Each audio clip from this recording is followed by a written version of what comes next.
خطبہ نمبر 183، آپ علیہ السلام کے خطبے کا ایک حصہ، قدرت خدا، فضیلت قرآن اور وصیت تقوی کے بارے میں۔ بسم اللہ الرحمن الرحیم۔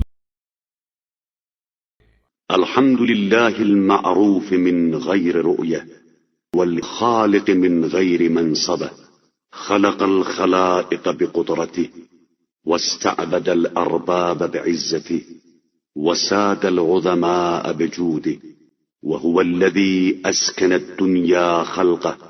ساری تعریف اس اللہ کے لیے ہے جو بغیر دیکھے بھی پہچانا ہوا ہے اور بغیر کسی تکان کے بھی خلق کرنے والا ہے۔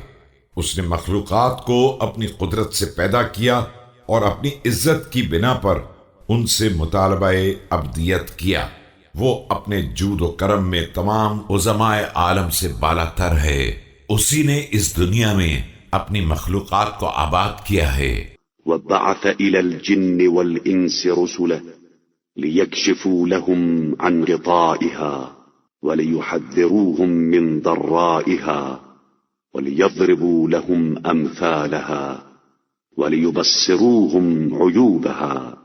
اور جن و انس کی طرف اپنے رسول بھیجے ہیں تاکہ وہ نگاہوں سے پردہ اٹھا دیں اور نقصانات سے آگاہ کر دیں، مثالیں بیان کر دیں اور عیوب سے باخبر کر دیں۔ وَلِيَحْجُمُوا عَلَيْهِمْ بِمُعْتَبَرٍ مِّن تَصَرُّفِ مَصَاحِهَا وَأَسْقَامِهَا وَحَلَالِهَا وَحَرَامِهَا وَمَا أَعَدَّ اللَّهُ لِلْمُطِيعِينَ مِنْهُمْ وَالْعُصَاةِ مِنْ جَنَّةٍ وَنَارٍ وَكَرَامَةٍ وَهَوَانٍ۔ صحت و بیماری کے تغیرات سے عبرت دلانے کا سامان کریں اور حلال و حرام بیان کریں، اور اطاعت کرنے والوں اور نافرمانوں کے لیے جو بہشت و دوزخ اور عزت و ذلت کے سامان اللہ نے مہیا کیے ہیں دکھلائیں۔ احمده الى نفسه كما استحمد الى خلقه وجعل لكل شيء قدرا ولكل قدر اجلا ولكل اجل كتابا۔ میں اس کی ذات اقدس کی اسی طرح حمد کرتا ہوں جس طرح اس نے بندوں سے مطالبہ کیا ہے، اور ہر شے کی ایک مقدار معین ہے، اور ہر قدر کی ایک مہلت رکھی ہے، اور ہر تحریر کی ایک میعاد معین کی ہے۔ قرآن کی فضیلت۔ فالقرآن آمر زاجر وصامت ناطق، حجة الله على خلقه أخذ عليه ميثاقهم وارتهن عليه أنفسهم أتم نوره وأكمل به دينه۔ دیکھو، قرآن امر کرنے والا بھی ہے اور روکنے والا بھی، وہ خاموش بھی ہے اور گویا بھی۔ وہ مخلوقات پر پروردگار کی حجت ہے جس کا لوگوں سے عہد لیا گیا ہے، اور ان کے نفسوں کو اس کا پابند بنا دیا گیا ہے۔ مالک نے اس کے نور کو تمام بنایا ہے اور اس کے ذریعے دین کو کامل قرار دیا ہے۔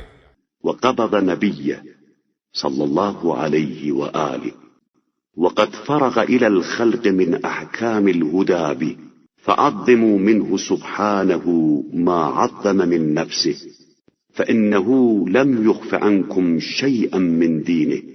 اپنے پیغمبر صلی اللہ علیہ وآلہ وسلم کو اس وقت اپنے پاس بلایا ہے جب وہ اس کے احکام کے ذریعے لوگوں کو ہدایت دے چکے تھے، لہذا پروردگار کی عظمت کا اعتراف اس طرح کرو جس طرح اس نے اپنی عظمت کا اعلان کیا ہے کہ اس نے دین کی کسی بات کو مخفی نہیں رکھا ہے۔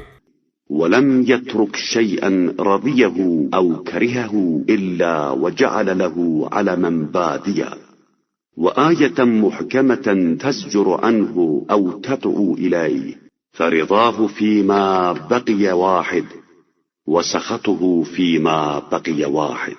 اور کوئی ایسی پسندیدہ یا ناپسندیدہ بات نہیں چھوڑی ہے جس کے لیے واضح نشان ہدایت نہ بنا دیا ہو، یا کوئی محکم آیت نہ نازل کر دی ہو جس کے ذریعے روکا جائے یا دعوت دی جائے۔ اس کی رضا اور ناراضگی مستقبل میں بھی ویسی ہی رہے گی جس طرح وقت نزول تھی۔ وَاعْلَمُوا أَنَّهُ لَنْ يَرْضَى عَنْكُمْ بِشَيْءٍ سَخِطَهُ عَلَى مَنْ كَانَ قَبْلَكُمْ ولن يسخط عليكم بشيء رضيه ممن كان قبلكم وإنما تسيرون في أثر بين. اور یہ یاد رکھو کہ وہ تم سے کسی ایسی بات پر راضی نہ ہوگا جس پر پہلے والوں سے ناراض ہو چکا ہے، اور نہ کسی ایسی بات سے ناراض ہوگا جس پر پہلے والوں سے راضی رہ چکا ہے. تم بالکل واضح نشان قدم پر چل رہے ہو. وتتكلمون برجع قول قد قاله الرجال من قبلكم قد كفاكم مؤونة دنياكم وحثكم على الشكر وافترض من ألسنتكم الذكر. اور انہی باتوں کو دہرا رہے ہو جو پہلے والے کہہ چکے ہیں.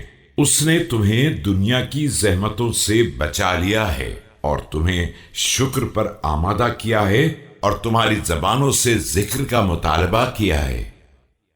تقوی اختیار کرنے کی نصیحت. وأوصاكم بالتقوى وجعلها منتهى رضاه وحاجته من خلقه فاتقوا الله الذي أنتم بعينه ونواصيكم بيده وتقلبكم في قبضته إن أسررتم علمه وإن أعلنتم كتبه. تمہیں تقوی کی نصیحت کی ہے اور اسے اپنی مرضی کی حد آخر قرار دیا ہے، اور یہی مخلوقات سے اس کا مطالبہ ہے. لہذا اس سے ڈرو جس کی نگاہ کے سامنے ہو اور جس کے ہاتھوں میں تمہاری پیشانی ہے اور جس کے قبضے قدرت میں کروٹیں بدل رہے ہو، کہ اگر کسی بات پر پردہ ڈالنا چاہو تو وہ جانتا ہے، اور اگر اعلان کرنا چاہو تو وہ لکھ لیتا ہے. قد وكل بذلك حفظة كراما لا يسقطون حقا ولا يثبتون باطلا. اور تمہارے اوپر محترم کاتب اعمال مقرر کر دیے ہیں جو کسی حق کو ساقط نہیں کر سکتے ہیں اور کسی باطل کو ثبت نہیں کر سکتے ہیں. وَاعْلَمُوا أَنَّهُ مَن يَتَّقِ اللَّهَ يَجْعَل لَّهُ مَخْرَجًا مِّنَ الْفِتَنِ وَنُورًا مِّنَ الظُّلَمِ وَيُخَلِّدْهُ فِي مَا اشْتَهَتْ نَفْسُهُ. اور یاد رکھو کہ جو شخص بھی تقوی الہی اختیار کرتا ہے، پروردگار اس کے لیے فتنوں سے باہر نکل جانے کا راستہ بنا دیتا ہے اور اسے تاریکیوں میں نور عطا کر دیتا ہے. اسے نفس کے تمام مطالبات کے درمیان دائمی زندگی عطا کرتا ہے. وَيُنزِلْهُ مَنزِلَ الْكَرَامَةِ عِنْدَهُ فِي دَارٍ اسْتَنَعَهَا لِنَفْسِهِ ذِلُّهَا عَرْشُهُ وَنُورُهَا بَهْجَتُهُ وَزُوَّارُهَا مَلَائِكَتُهُ ورفقاؤها رسله فبادر المعاد وسابق الآجال. اور کرامت کی منزل میں نازل کرتا ہے اس گھر میں جس کو اپنے لیے پسند فرمایا ہے، جس کا سایہ اس کا عرش ہے اور جس کا نور اس کی ضیاء ہے. اس کے زائرین ملائکہ ہیں اور اس کے رفقا مرسلین. اب اپنی بازگشت کی طرف سبقت کرو اور موت سے پہلے سامان مہیا کر لو. فإن الناس يوشك أن ينقطع بهم الأمل ويرهقهم الأجل ويسد عنهم باب التوبة فقد أصبحتم في مثل ما سأل إليه الرجعة من كان قبلكم. کہ ان قریب لوگوں کی امیدیں منقطع ہو جانے والی ہیں اور موت کا پھندا گلے میں پڑ جانے والا ہے جب توبہ کا دروازہ بھی بند ہو جائے گا. ابھی تم اس منزل میں ہو جس کی طرف پہلے والے لوٹ کر آنے کی آرزو کر رہے ہیں. وَأَنْتُمْ بَنُو سَبِيلٍ عَلَى سَفَرٍ مِّن دَارٍ لَيْسَتْ بِدَارِكُمْ وَقَدْ أُوذِنْتُمْ مِنْهَا بِالْإِرْتِحَالِ وَأُمِرْتُمْ فِيهَا بِالزَّادِ وَاعْلَمُوا أَنَّهُ لَيْسَ لِهَذَا الْجِلْدِ الرَّقِيقِ صَبْرٌ عَلَى النَّارِ. اور تم مسافر ہو اور اس گھر سے سفر کرنے والے ہو جو تمہارا واقعی گھر نہیں ہے. تمہیں کوچ کی اطلاع دی جا چکی ہے اور زاد راہ اکٹھا کرنے کا حکم دیا جا چکا ہے. اور یہ یاد رکھو کہ یہ نرم و نازک جلد آتش جہنم کو برداشت نہیں کر سکتی ہے. فارحموا نفوسكم فإنكم قد جربتموها في مصائب الدنيا. أفرأيتم جزع أحدكم من الشوكة تصيبه والعثرة تدمي والرمضاء تحرق. لہذا خدا را اپنے نفسوں پر رحم کرو کہ تم اسے دنیا کے مصائب میں آزما چکے ہو. کیا تم نے نہیں دیکھا ہے کہ تمہارا کیا عالم ہوتا ہے جب ایک کانٹا چبھ جاتا ہے، یا ایک ٹھوکر لگنے سے خون نکل آتا ہے، یا کوئی ریت تپنے لگتی ہے.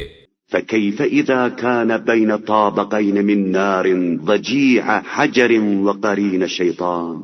أعلمتم أن مالكا إذا غضب على النار حطم بعضها بعضا لغضبه. تو پھر اس وقت کیا ہوگا جب تم جہنم کے دو طبقوں کے درمیان ہوگے، دہکتے ہوئے پتھروں کے پہلو میں اور شیاطین کے ہمسائے میں. کیا تمہیں یہ معلوم ہے کہ مالک یعنی داروغہ جہنم جب آگ پر غضبناک ہوتا ہے تو اس کے اجزاء ایک دوسرے سے ٹکرانے لگتے ہیں. وَإِذَا زَجَرَهَا تَوَثَّبَتْ بَيْنَ أَبْوَابِهَا جَزَءً مِّن زَجْرَتِهِ أَيُّهَا الْيَفَنُ الْكَبِيرُ الَّذِي قَدْ لَهَزَهُ الْغَتِيرُ كَيْفَ أَنْتَ إِذَا الْتَحَمَتْ أَطْوَاقُ النَّارِ بِعِظَامِ الْأَعْنَاقِ. اور جب اسے جھڑکتا ہے تو وہ گھبرا کر دروازوں کے درمیان اچھلنے لگتی ہے.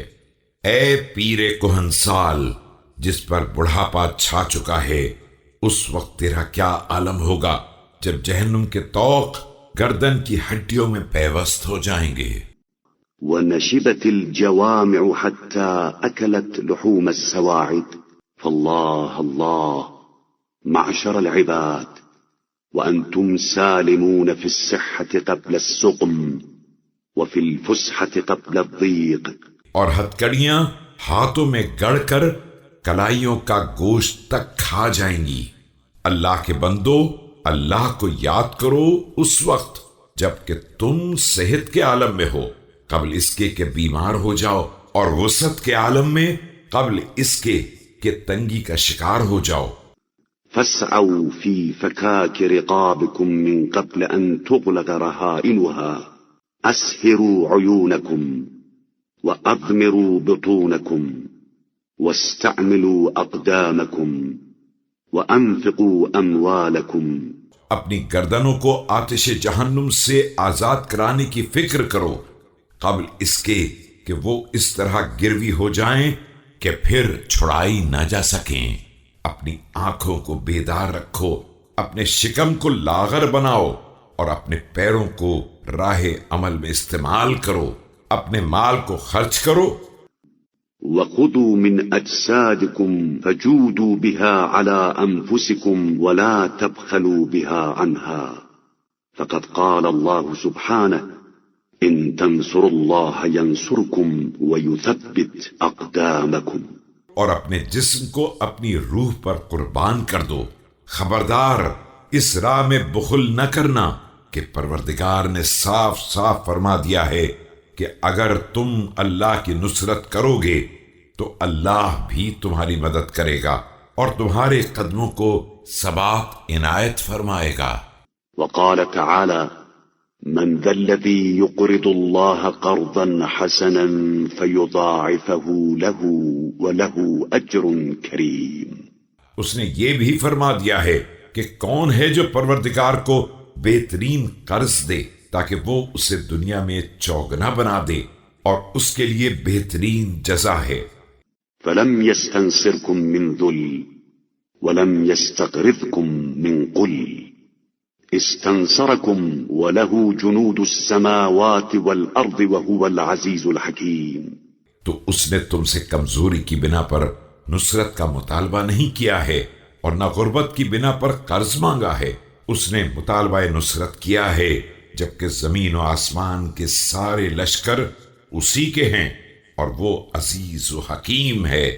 واستقرضكم وله خزائن السماوات والأرض وهو الغني الحميد.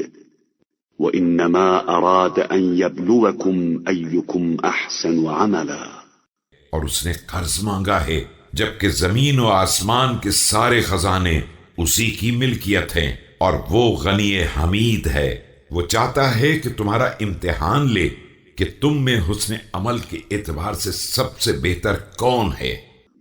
فبادروا بأعمالكم تكونوا مع جيران الله في داره رافق بهم رسله وأزارهم ملائكته وأكرم أسماعهم أن تسمع حسيس نار أبدا وصان أجسادهم أن تلقى لغوبا ونصبا. اب اپنے اعمال کے ساتھ سبقت کرو تاکہ اللہ کے گھر میں اس کے ہمسائے کے ساتھ زندگی گزارو جہاں مرسلین کی رفاقت ہوگی اور ملائکہ زیارت کریں گے، اور کان جہنم کی آواز سننے سے بھی محفوظ رہیں گے، اور بدن کسی طرح کی تکان اور تاب سے بھی دوچار نہ ہوں گے. ذلك فضل الله يؤتيه من يشاء والله ذو الفضل العظيم. أقول ما تسمعون والله المستعان على نفسي وأنفسكم وهو حسبنا ونعم الوكيل. یہی وہ فضل خدا ہے کہ جس کو چاہتا ہے عنایت کر دیتا ہے، اور اللہ بہترین فضل کرنے والا ہے. میں کہہ رہا ہوں جو تم سن رہے ہو، اس کے بعد اللہ ہی مددگار ہے، میرا بھی اور تمہارا بھی، اور وہی ہمارے لیے کافی ہے اور وہی بہترین کارساز ہے.